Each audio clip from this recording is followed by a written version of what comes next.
Well, it looks like Major League Fishing's plans for the 2025 season aren't being well received by their veteran anglers either. So much so that a good number of them have bonded together and formed what they're calling the Angler Protection Committee. They've appointed a spokesman who's going to act as their negotiator between them and Major League Fishing. Now, here just 2 days ago, on the condition of anonymity, I had the opportunity of speaking with a veteran member of the roster. And let me tell you, he had some opinions. So, in the words of Tone Loc, let's do it.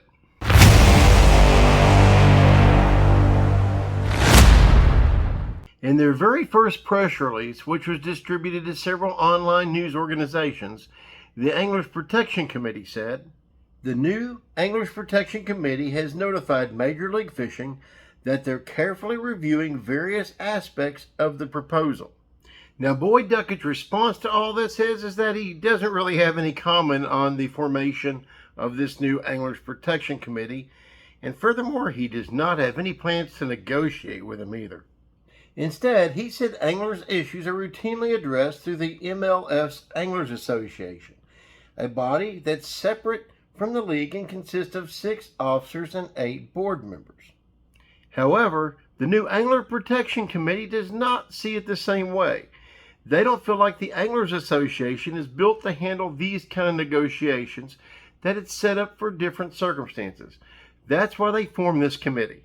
So it looks like the formation of this new committee is the anglers' way of saying, you know what, we're going to need a little bit more out of this relationship. But when it comes to MLF's Anglers Association, Duckett said, that would be the entity I'd respond to. The other one isn't one I even have awareness of. Now, Duckett keeps putting emphasis on the fact that they're looking for increased viewership from non-traditional fans. You know, that's easier said than done. Have you ever tried having a conversation about tournament fishing with a non-traditional fan? I mean, it's hard to keep their attention, let alone get them to care. Duckett went on to say, for us to be successful, the model doesn't work with 80. We need 50. I wish we could feed 400 of them, but we can't right now. Doesn't that sound like something a corporate boss would say right before the layoff? Now, I had the opportunity to have a lengthy conversation with a significant veteran name from the roster. Let me tell you, he was pissed off. Now, speaking on the condition of anonymity, this angler had a few things he wanted to get across. First of which being that this move from 80 anglers down to 50 doesn't just screw the new guys that are trying to bust their butt to get in. It screws the existing anglers, the guys that were coaxed from bass based on this 80-man format, thinking they would always have a place they could call home. Now he says many of those same anglers are going to be kicked to the curb. It's not going to affect Boyd Duckett himself that much because he's already fished his way off the roster. But that doesn't matter because he still owns the show. He said while it's so easy to get caught up in looking at the payouts, the real money comes from your sponsors. So the larger your social media and personal brand is, the better off your bottom line is going to be.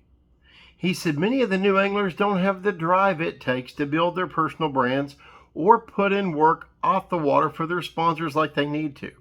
So they focus merely on payouts, while when it comes to money, they're leaving plenty of meat on the bone. He went on to say that he's worried about guys like Cody Myers, Brian Thrift, and Marty Robinson. What if they lose this gig? They could be in real trouble.